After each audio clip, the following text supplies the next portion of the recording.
Good morning, fellow indigents of the planet Earth.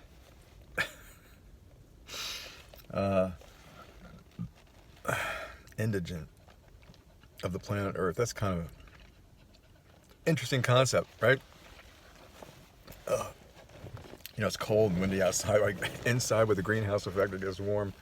I got this fantastic B-15 jacket that, my father had an original one, and of course, me and my brothers beat the hell out of it, or it just got beat up. It's a beautiful thing. I'd like to get, I restored it partially. I'd like to get it fully restored.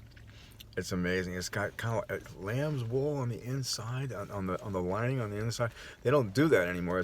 This jacket was $500.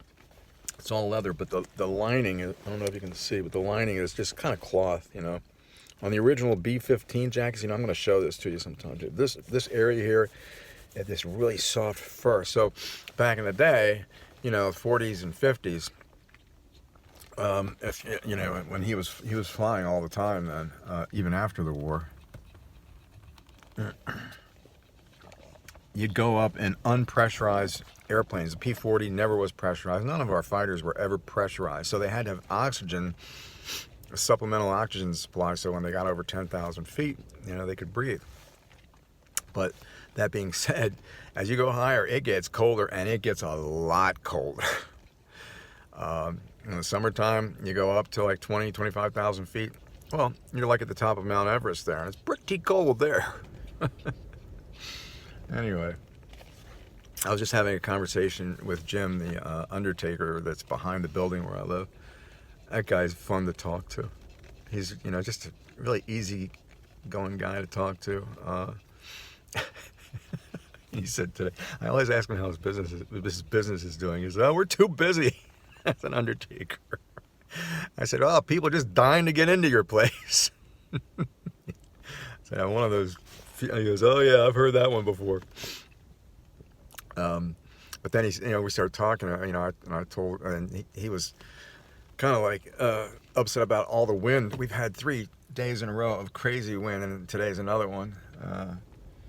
It's a steady 20 knots at least, 20, maybe 25, 20 gusting to 35 at least today. And you can see the little grass blades moving around out there. You see that? Well, you put a tree up against that wind, and it's going to create a lot of turbulence. And I don't know if you can see these trees in the distance there. Let's see.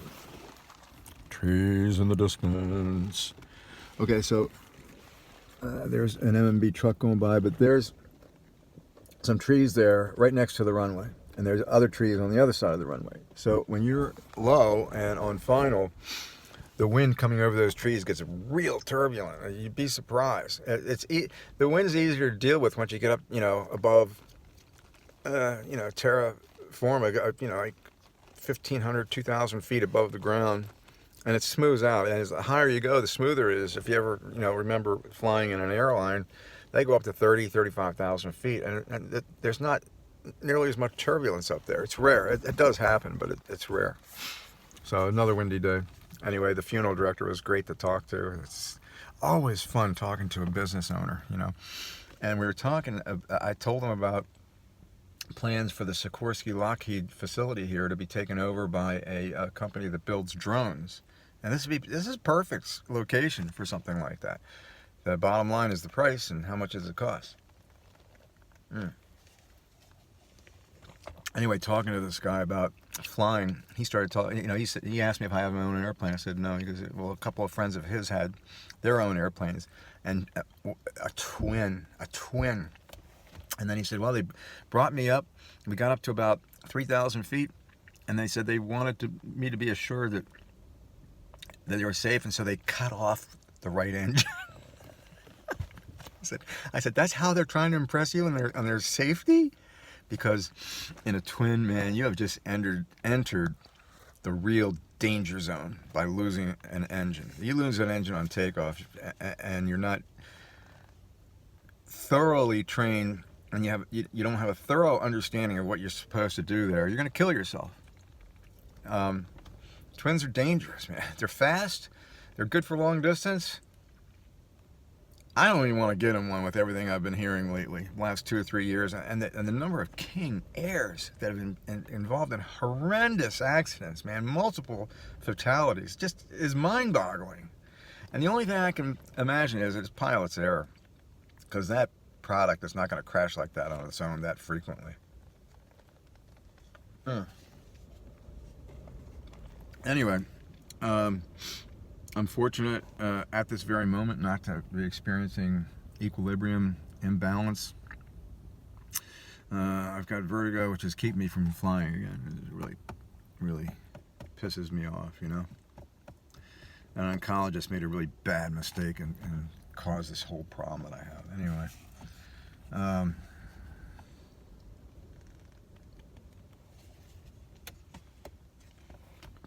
oh, there's some other things to talk about. Our economic system is at a tipping point. It's at a pivot point.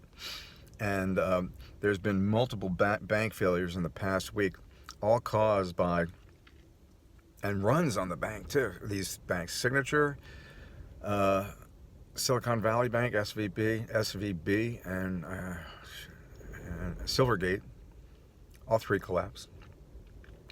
And the most disturbing one was a Silicon Valley Bank out in Silicon Valley in California.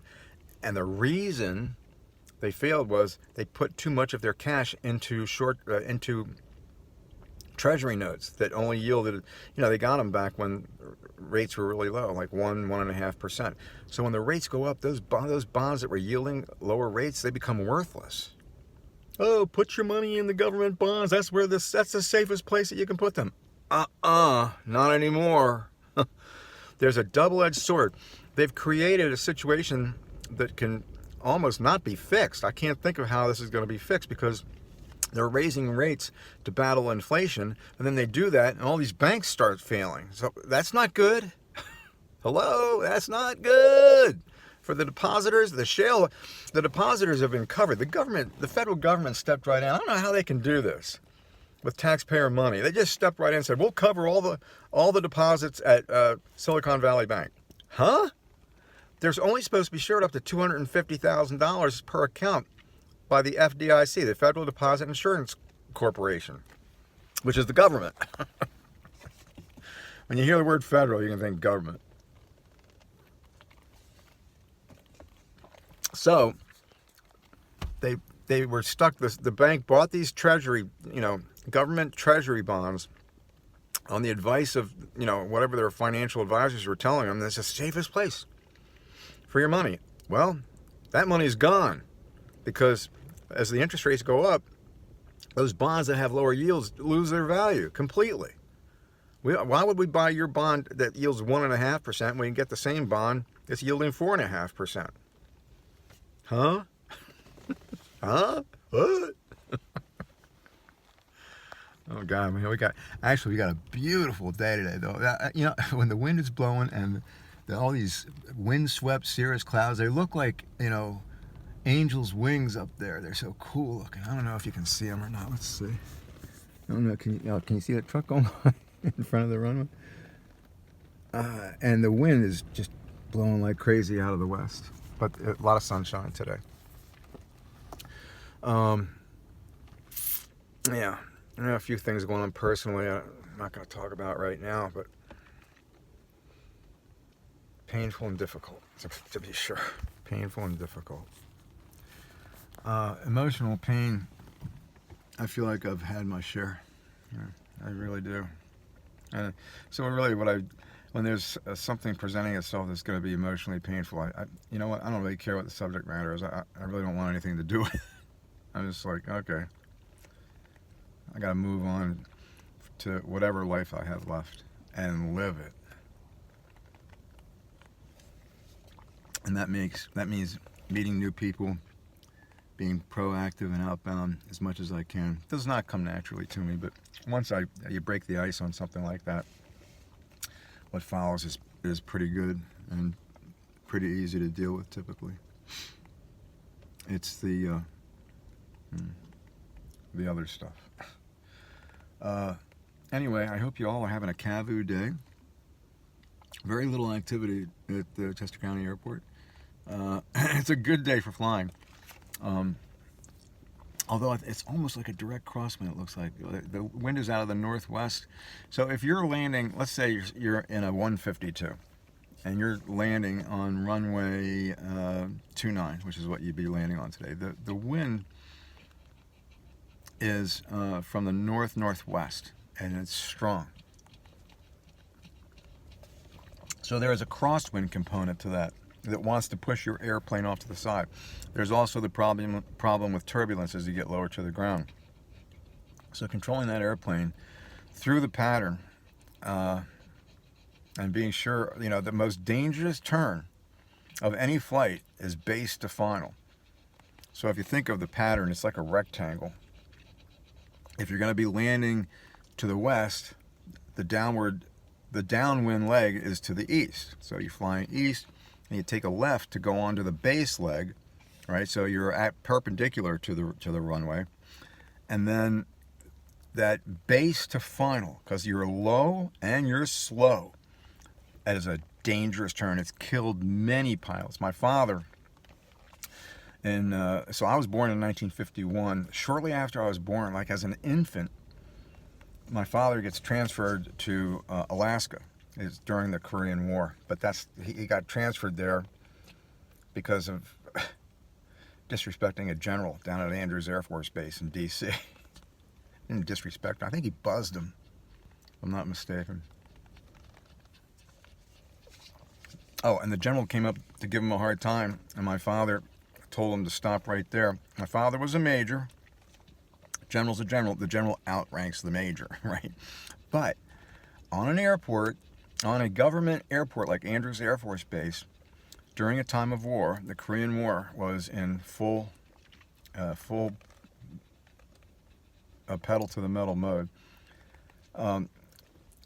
The highest ranking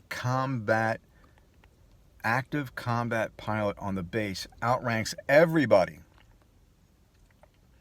and typically will report to the president directly. So my father buzzed this general, and he gets back on the ground. The general comes over to ream him out, and my father says, "Stop right there. I outrank you." And the general says, "No, you don't." And he says, "Yes, I do. During a time of war, the highest ranking combat pilot on the airbase is the highest ranking person, regardless of what your actual rank is." And that's true. Why, I don't know. I'm not sure why. But he pulled that ace out of his sleeve against this general, and the general says, "Oh, okay, hey, you got a good one up your sleeve there. How do you like this, man? Anchorage, Alaska, get out of here. Go freeze to death, you and your family." Turns out that was one of their more romantic expeditions. I was in Alaska. I don't remember any of it. I was too young. But my father, leading back to pilots on killing themselves on the base to final, my father was getting checked out in one of these jets. And in the early 50s, the jets in the military and otherwise were not safe. They hadn't explored they didn't know about all the risks, the hazards involved.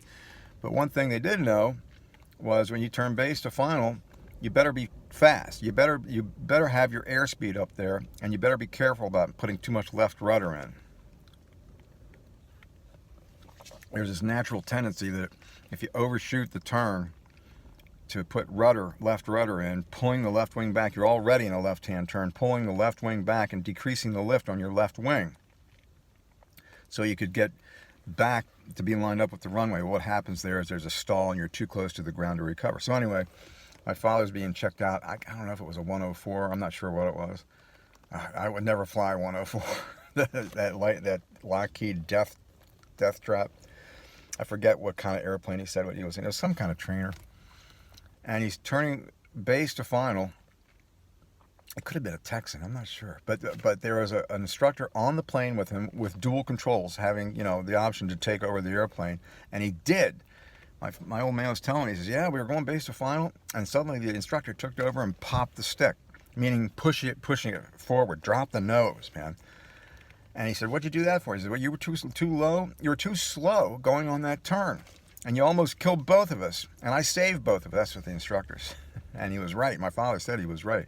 A week later, same situation. The instructor didn't compensate or take over, and him and the pilot, the student pilot, were killed because you're only a couple hundred feet above the ground. It's too, you don't have enough altitude to recover from a stall at that altitude. And that base to final turn will kill you if you're not spot on to what you're doing. So, one of the many aviation stories I have, but the ones with my father are the best, especially his recollection of the war and the things that happened in the war in North Africa, all in the air. Well, they got attacked on the ground too. They got caught by surprise a couple times by the Germans. The Germans didn't sleep. They were probably the most amazing armed forces in history. Well, except for now. Now we just push a button and kill everybody. Yay! How about that, man? Hey, man, we've come a long way. Yeah, push a button and kill everybody. Yeah.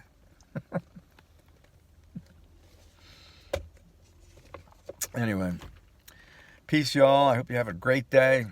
I'm out at the airport, which is where I love to be. There's a feeling of freedom that I get here and release. Almost makes me levitate. I mean, the feeling of getting off the ground and flying. You know, just I almost have that feeling here. One of my few joys that I have. Peace, y'all.